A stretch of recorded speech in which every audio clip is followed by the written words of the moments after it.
Você sabe quais são os benefícios do Squalane presente em todos os produtos da Biossance? Ele hidrata instantaneamente e retém a umidade essencial da pele, acelera o processo de renovação celular e ainda ajuda a proteger a pele e reduzir sinais de vermelhidão e irritação. Acesse o site www.biossance.com.br para saber ainda mais sobre a marca.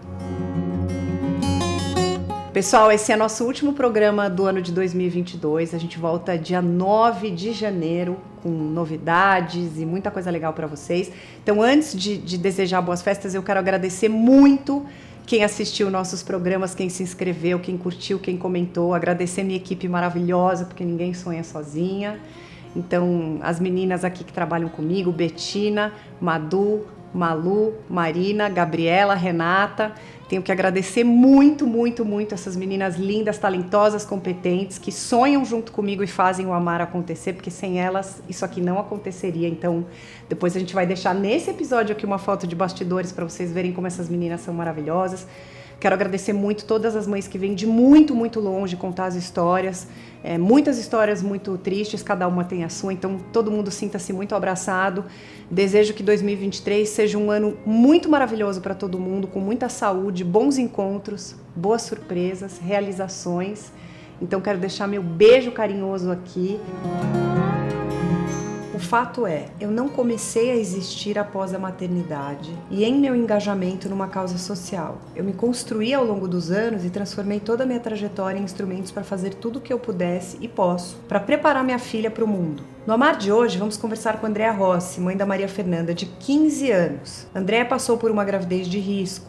Maria Fernanda nasceu prematura e posteriormente foi diagnosticada com atraso global do desenvolvimento, mais rebaixamento cognitivo, mais TOD, que é transtorno opositor desafiador. Andréa enfrentou inúmeros desafios na maternidade, mas o maior deles, ela se tornou pedagoga para auxiliar a filha no seu desenvolvimento. Hoje ela vai contar todos os detalhes da sua jornada. Tudo bom, Andréa? Tudo bom, Mari? Obrigada por ter vindo ao programa. Você tem uma história muito legal, de amor, de força. Fiquei bem surpresa. Você contou pra gente que sempre foi uma menina sonhadora, que queria conhecer o mundo e fantasiava em seus pensamentos o mundo lá fora. Isso. E através desse mundo imaginário desconhecido, você se transformou nessa mãe guerreira. Conta um pouquinho mais dessa Andréa pra gente. Eu nunca fui muito conformada com as coisas. Então, quando eu recebia uma informação, eu nunca aceitava aquilo assim do tipo, é só isso, é uma única verdade. E isso fez eu trilhar o meu caminho profissional e pessoal. Sempre tive esse sonho, né, de me desenvolver, de crescer, de estudar. Trabalhei muito, né, eu sempre quis um emprego que eu pudesse ser muito ativa no que eu fazia, né? E eu consegui, eu entrei na indústria farmacêutica, minha primeira formação é comunicação social, trabalhei com marketing por muitos anos e nessa empresa eu consegui viajar muito a trabalho, conheci muitas pessoas, interagia com muitas vidas, né? E nessa oportunidade eu conheci o Paulo, o meu marido. E aí você casou e decidiu aumentar a família. Como é que foi essa fase da vida de vocês? Nós nos casamos em 2001, mas a gente não teve filho logo de cara, porque eu queria curtir mesmo, né? Aquela questão do casamento, do começo. E foi muito gostoso, né? Porque a gente decidiu que queria ter filhos depois de quase 6 anos, né? Que ele já tinha terminado a faculdade. E a gente imaginou que assim, tudo bem. Vou parar de tomar remédio e logo a gravidez vem, né? Só que aí vocês ficaram 2 anos tentando engravidar. Foram 2 anos com muitas frustrações, muito aquele chororô cada vez que não acontecia, até que eu tive que tomar um remédio para estimular a ovulação. E foi muito engraçado que eu lembro que eu podia tomar 3 doses do remédio. Eu tomei a primeira, não deu certo, aí no mês seguinte eu tomei a outra, não deu certo. E na terceira, o Paulo tinha feito uma viagem a trabalho e eu peguei uma semana de férias e fui encontrar com ele. E tinha que tomar o remédio bem no primeiro dia da menstruação. E eu esqueci de levar o remédio. E quando chegou lá, fiquei menstruada. Eu falei, meu Deus, não vai dar certo, né? Não era para ser mãe. E aí o Paulo falou, deixa aqui, seja o que Deus quiser e tudo bem. E eu voltei da viagem grávida. Olha só, desencanou, rolou, né? Eu acho que foi.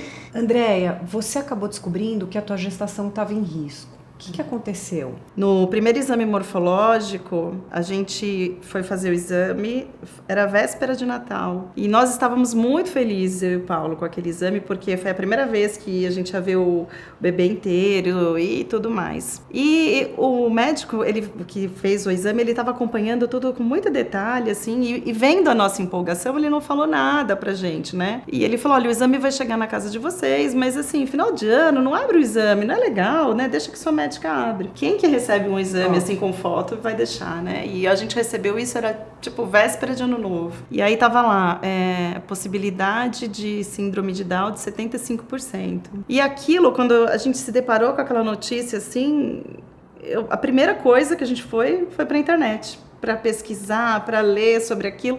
Mas foi uma confusão muito grande, porque em nenhum momento a gente se preparou para isso. Obviamente você ficou super preocupada com a tua gravidez, porque os médicos te falavam que existia muita chance do feto nascer com problemas de saúde, caso conseguisse sobreviver.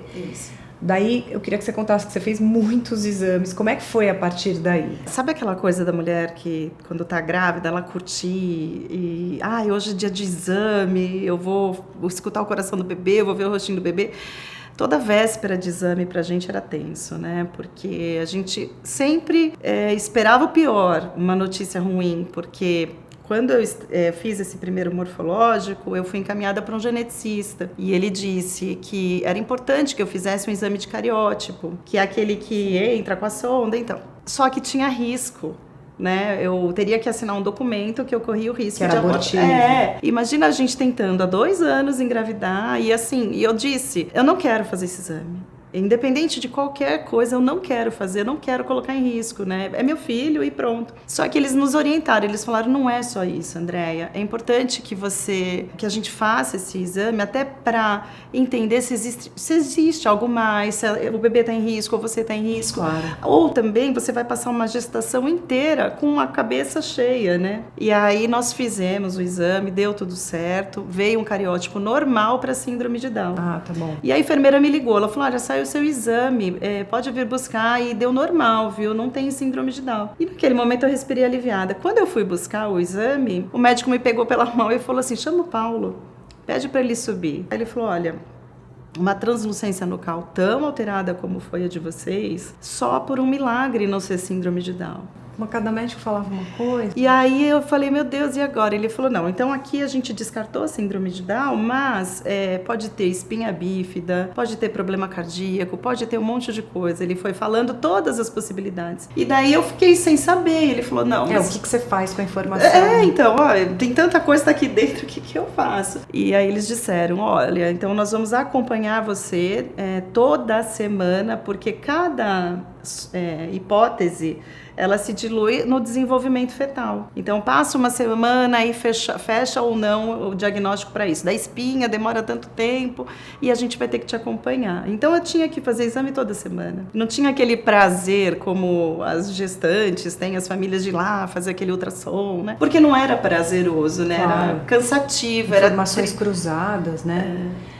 Andréia, na 34ª semana de gestação, para reduzir o sofrimento fetal, você precisou passar por uma cesárea precoce e emergencial. Como é que foi o nascimento da Maria Fernanda após essas intercorrências? A gente também nem estava preparado, né?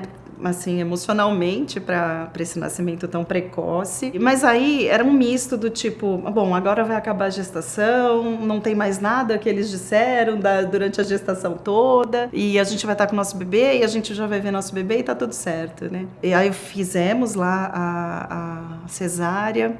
E eu lembro que quando ela nasceu, ela não chorou. E eu fiquei desesperada, que eu falava assim, ué, mas não tá chorando, né? E aí eles levaram ela, eu não vi a Maria Fernanda na hora que ela nasceu. E o Paulo já veio e ficou do meu lado.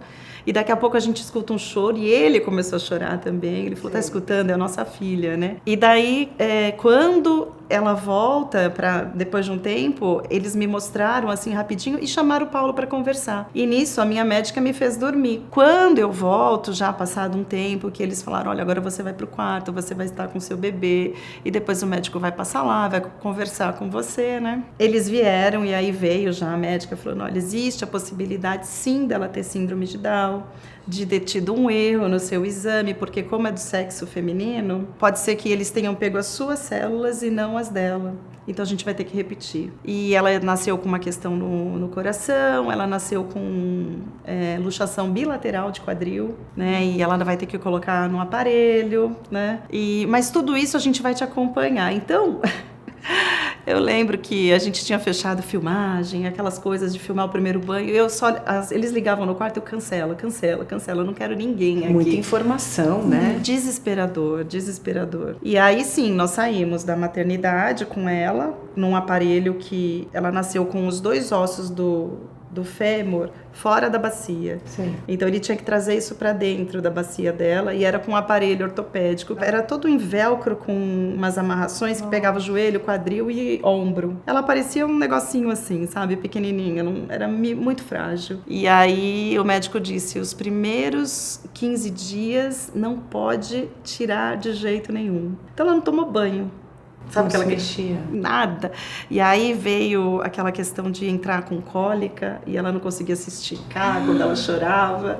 E eu chorava, todo mundo chorava de desespero. Mas ela mamou? Não, eu não consegui. Acho que emocionalmente eu não dei conta disso. E nós saímos da maternidade num domingo, na terça-feira ou quarta, não me lembro certo. Ela já teve pediatra, a pediatra olhou meu seio e ela falou, você não tem condições nem orgânicas e nem emocional de amamentar. Mas ela, com essas, não curativo, mas com esses... Aparelho. Com os aparelhos, ficou quanto tempo? Esse aparelho todo, 3 meses e meio. Eu queria que você fizesse uma linha do tempo, daí o que foi acontecendo, porque você fez vários exames na gestação. Sim. Ela nasceu muito prematura.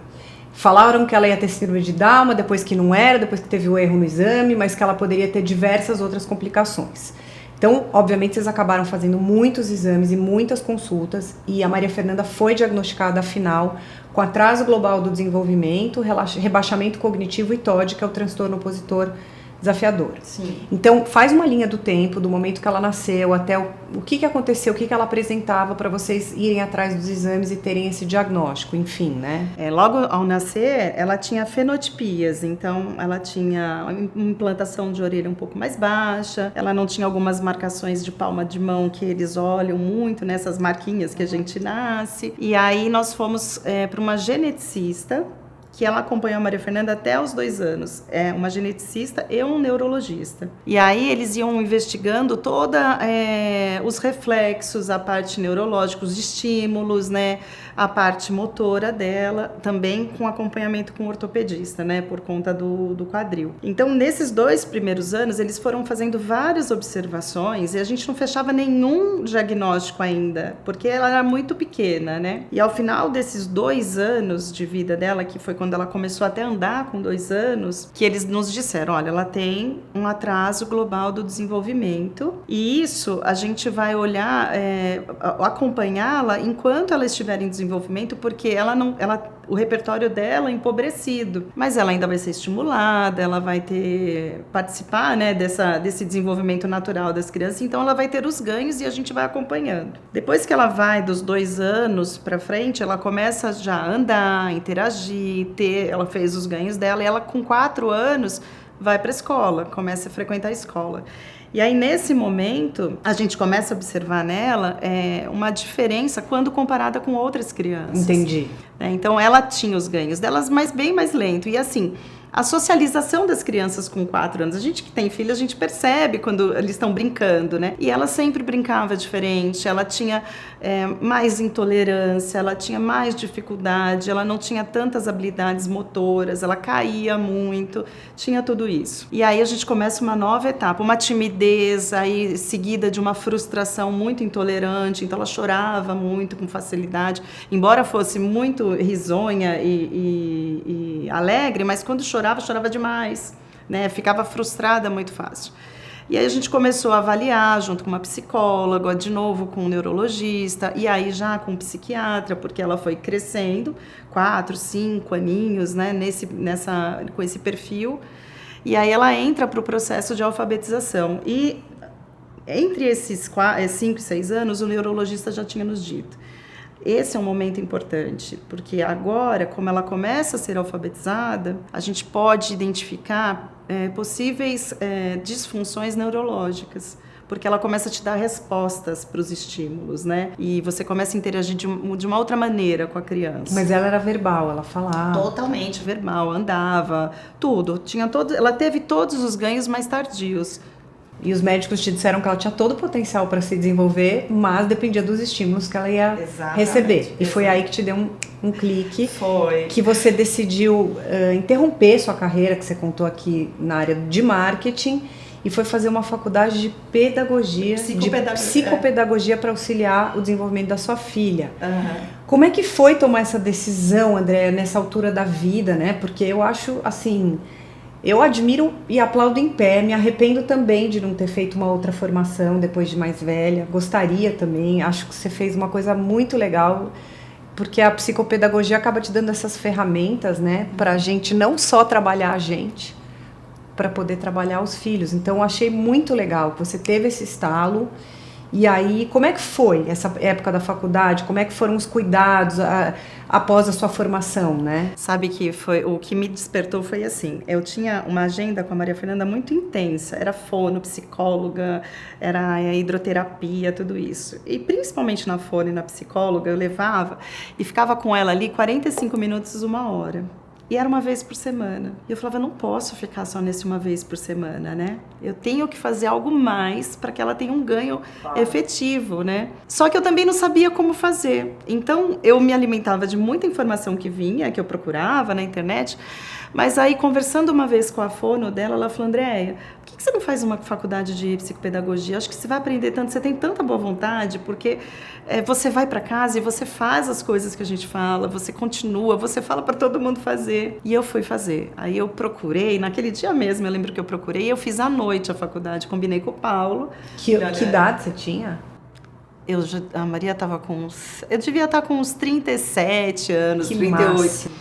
E aí eu fui fazer faculdade, foram 2 anos. 2 anos à noite, lá na faculdade eu ia e fazia não sei o que, tinha estágio, no final de semana eu fazia estágio, eu lia, pedia pra minha mãe ajuda, falava, mãe, pega a Maria Fernanda esse final de semana que eu preciso ler um monte de livro, eu tenho que escrever meu trabalho, fiz um trabalho de conclusão de curso sobre a importância do brincar e foi muito legal, porque eu tive assim, conheci muita gente e aprendi muito e coloquei muita coisa aqui em prática com a Maria Fernanda, que deu muito certo. Ela realmente teve ganhos assim acima do esperado. E como é que foi essa experiência gastronômica que você teve com a sua filha? Me conta. Foi muito bacana também esse projeto, porque a Leide, que é a terapeuta da Fê, ela falava assim, agora a gente está num momento que ela tem bastante repertório, ela já aprendeu a ler, escrever, né?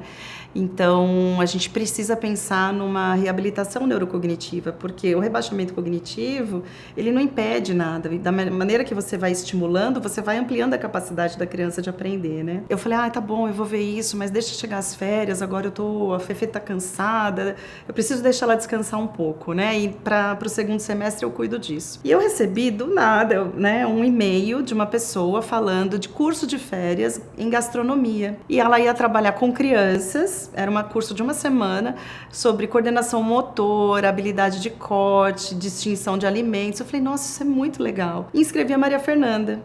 E ela fez esse curso 1 semana com uma chefe. A chefe foi uma fofa e fez um trabalho legal pra caramba mesmo. E eu perguntei no final do curso, como que a Maria Fernanda foi? O que você percebeu? Não falei nada da Maria Fernanda. Ela falou, não, ela é super autônoma, aproveitou tudo, provou todos os alimentos, cortou, fez tudo. Muito legal. E eu achei muito bacana. E aí eu voltei com a terapeuta da Fê e falei, Leide, o negócio é o seguinte, a Maria Fernanda fez um curso de férias que foi muito legal, com gastronomia. E eu estou pensando em escrever um projeto, porque como eu já tinha psicopedagogia, a gente escreveu um projeto para fazer a reabilitação dela a partir de uma interação com a gastronomia. Aí liguei para a chefe, que chama Andréia, eu falei, Andréia, eu vou escrever um projeto assim, vai ser na minha casa, cada 15 dias, você vem aqui, você manda uma lista, eu vou escrever o projeto, você topa? Eu topo.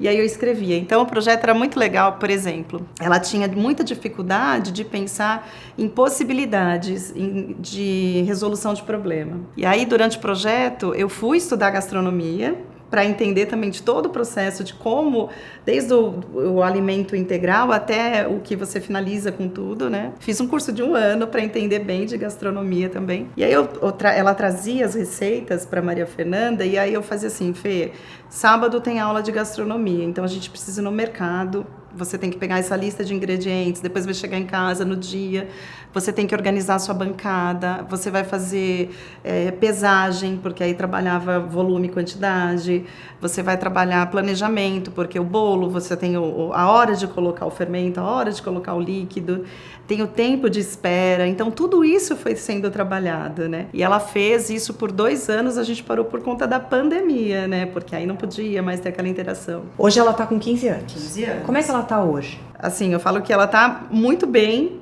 né? Uma adolescentona, já faz curso de teatro. Ela está na 8ª série, foi para o 9º ano agora, então ela tem 2 anos de atraso na parte acadêmica, mas ela teve todos os ganhos, ela faz curso de idiomas também. Ela tem os aspectos da síndrome de Down? Não, porque tem os aspectos físicos que você mencionou, né? Sim, naquela época ela teve, né? Mas a gente teve que repetir o cariótipo e ele veio negativo de novo. Então, ela tem um olho mais amendoado, que a gente fala que é um olho mais caidinho, tudo. Não tem nada, a fenotipia, não existe fenotipia. E ela tem o TOD ainda. Então, agora o que pega nela é o transtorno opositor desafiador, né? E foi esse um dos motivos que eu quis falar mais dele, né? Por aí. Porque eu sempre percebi na Maria Fernanda uma intolerância muito forte com as coisas, né? Uma desregulação emocional muito maior do que as outras crianças. Eu interagia com ela, eu conversava com ela, eu não conseguia, às vezes, dar para ela outra... Fê, mas tudo bem que não deu certo assim, vamos tentar de outra maneira, né? E ela sempre foi muito resistente, uma baixíssima tolerância à frustração. E eu escutava muito assim, mas você mima, você não cuida, você dá demais, você... Meio que eu era culpada por tudo isso, né? E a gente, chegava eu e o Paulo assim, sozinhos, conversando sobre ela, mas como que a gente mima? A gente tá tentando fazer de tudo, né? A gente, tem que ter alguma maneira de olhar para esse transtorno e entender melhor. E aí, de novo, fomos a estudar, entender como era o transtorno. A primeira informação que nós tivemos com ele, ela estava com 10 anos, foi muito chocante pra gente, porque nos disseram, transtorno opositor desafiador, se você não cuidar, na vida adulta ele vira um transtorno de conduta, né? Você vai visitar sua filha na cadeia. Ai, gente. É forte, né? Andréia, você disse pra gente que a maternidade atípica traz voos fora do percurso. Achei muito interessante isso. Mas também traz uma janela de possibilidades e aprendizados para nós e para as pessoas que convivem conosco.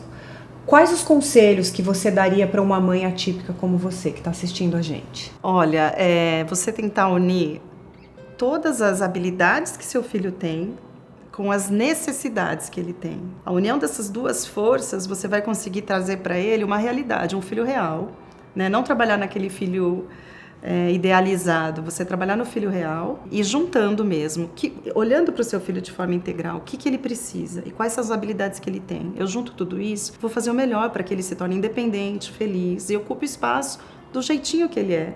Né? Não existe tentar consertar o filho, não dá. Encarar a realidade com muito amor mesmo, né? E trabalhar exatamente nessas duas pontas para que ele possa fazer o voo sozinho. Andréia, o que significa amor para você? Amor é uma entrega sem condições, né? O amor, ele é incondicional. Você não pode ter... Para amar alguém, para amar uma situação, ela não tem condições, né? Para mim é algo muito profundo, né? Andréia, obrigada por dividir tua história. Parabéns por ter ressignificado tua carreira profissional, né? E visando aí um maior entendimento de como ajudar e pertencer também, né, com a sua filha. Obrigada mesmo, obrigada, tá? Boa sorte. Obrigada. Se você tem uma história de amor, de maternidade, escreve pra gente no amarmaternidade@gmail.com. A gente está em todas as redes sociais e esse programa é feito com muito amor para vocês. Não deixem de se inscrever no canal. É só fazer um login, inscrever-se, tá inscrito. Quando você mandar teu e-mail, deixa o teu número de telefone para facilitar o nosso contato com vocês. Um beijo muito, muito carinhoso e até janeiro.